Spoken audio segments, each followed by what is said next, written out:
Absolutely.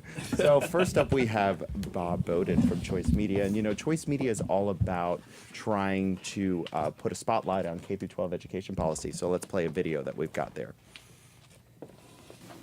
Hi, I'm Samantha Cole, and here's this week's Choice Media Education Report. It's Bowden. Education Bowden? Secretary Betsy DeVos got jeered and booed while giving the commencement address at the historically black Bethune-Cookman University on Wednesday. As I said, I'm very grateful for the opportunity to be with you today. While we will The incident set off a series of reactions on TV and social media. I do believe they got the message, and the message was clearly that we did not want her as the commencement speaker. We let them know that graduation was not the place for politics. We did this continuously. We did this in a respectful manner. Let me understand this. Y'all on student loans, which means the government pays for your education. But the secretary of the government for education comes to your school, and you boo her.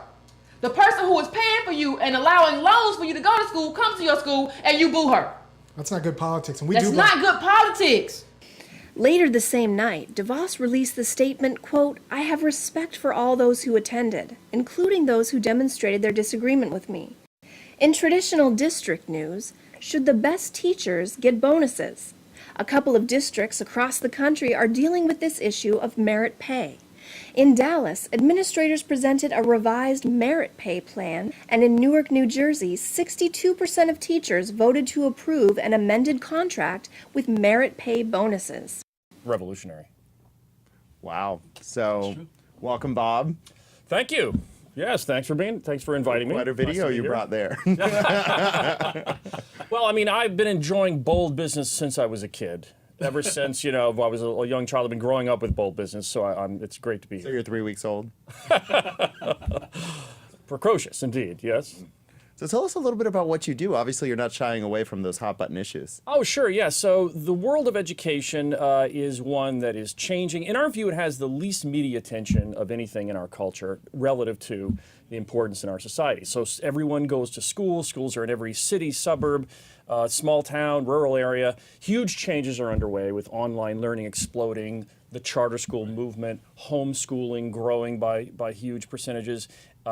And huge fights underway with teacher strikes, with fights about the growth of school choice and all kinds of funding issues that continue to prevail. And things like you just heard over here, which is the idea of maybe paying the better teachers more, and maybe if you're a lousy teacher, you don't get quite as much. I mean, some of these things are considered revolutionary. They wouldn't be revolutionary in any other industry, by the way. It's almost a form of madness, I think, that we would, pay an awesome, hard-to-find AP science or math teacher exactly the same as a mediocre or worse, middle school gym teacher who phones it in. It makes it challenging to actually recruit top talent.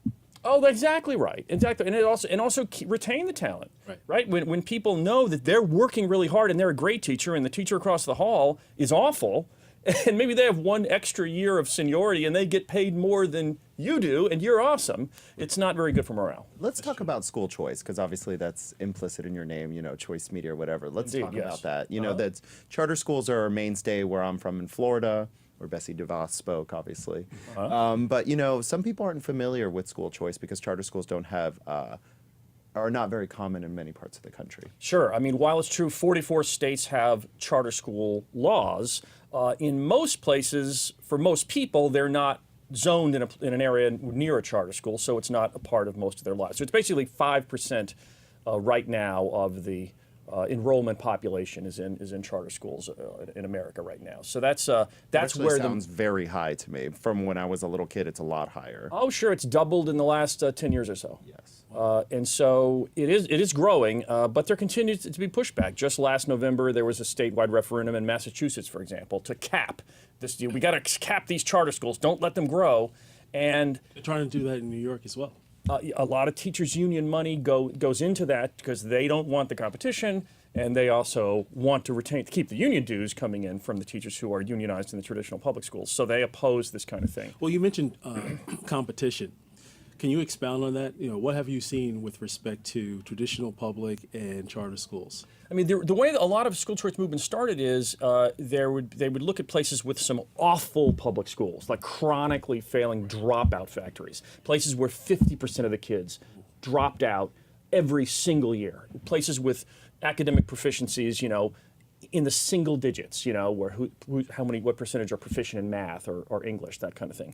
So it started there, but then it started to evolve where people would start specialty charter schools for the performing arts, or for a charter school for science and math focus, or a charter school just for vocational skills, or a charter school just for autistic kids. And some of this specialization started to appeal to people who maybe didn't live in an area with awful regular public schools, but maybe they just wanted a different choice. So Princeton, New Jersey, for example, right now, a wealthy district with a famous university called Princeton University, has a charter school. Why? Because of some of this dynamic I'm talking about, the competition where they can innovate and do things that traditional public schools can't. So we have a comment on Facebook. It says we need better ways for young people to learn about the world of work after high school, like apprenticeships or community service with a stipend. How do charter schools play a role in that? First of all, there's a film we did called The Ticket, which actually profiled a private school that used vouchers, another form of school choice, in Ohio, Cleveland, Ohio. They did exactly what that person is talking about. The high school kids go 4 days a week at school, and 1 day a week they have jobs in the city of Cleveland. That's awesome. It's in hospitals. It can be in a law firm. It can be in all kinds of different jobs. Building a resume. They're building a resume. They're building work experience. There's a sense of what it's like to go to work every day and get a paycheck and have a boss, and it train. That's important. Also, they learn the soft skills. Exactly right. So all that is happening, and I don't know of any charter schools with that model of kind of a work study model exactly like that. But there may be one tomorrow. Maybe So tell us about, the power of storytelling. You're a news person by background. You're a journalist. How do you use the power of storytelling to showcase your cause? Well, so we don't ever do that, actually. No, just kidding. You did that like 5 minutes ago. That video was a bombshell. Oh, thank you. Well, so for example, we interviewed a girl about a year ago for a different film, and she was talking, a 10th grade girl, and a bunch of students for this film. It was about Catholic schools we were profiling in this one film. And she starts to talk about K through 9 in regular public schools, 10th grade in the Catholic schools. She started talking at the relentless, vicious bullying she got in the traditional public schools. She says those like mean girls who hate you, and every day you've got to walk back into that classroom and there's nothing you can do about it, and there's nothing you can do. And as she's talking, she starts to weep on camera and just has to stop. And she's crying about this just vicious treatment in the traditional public schools she had. And that she called it a new chance at life. She's 15 years old with what a new chance at life by going to this. And then later we met her mother, and her mother was deaf. They were signing to each other. And it occurred to me, maybe this was the reason behind the bullying. I don't know. But the point is that you can tell people stories about individual lives, and it does cut through the data and the clutter, and a lot of people. It's real. It makes it real, and these are real lives. This isn't. A lot of times, public policy issues seem kind of wonky or something, and it's right. But education, everyone can relate to. Everyone was in school. Everyone has memories of both good and bad of things that happened, and so I think storytelling is key. And that's what we do at Choice Media. We have a new smartphone app we just released. If you could just search Choice Media on your smartphone and find it, and of course, website, Twitter feed, Facebook, all the rest. So are you dedicated to covering a certain part of education policy? Because that's such a broad spectrum. I know. We're amazed that there's so little coverage. Look, in other words, it's ironic you would say that, because on the one hand, it's such a broad spectrum. There's so much news. You just go to the Choice Media website, you see it every day, and yet you think about all this other news we get all the time, relentlessly about politics and crime and sports and the weather, even traffic. How much? There's hardly any education reporting in our culture, and that's kind of what we're trying to do. But how do we cover it? We aggregate a lot of other content, and then when we're especially moved, we create our own. So you have an app. People can visit your website. Yes.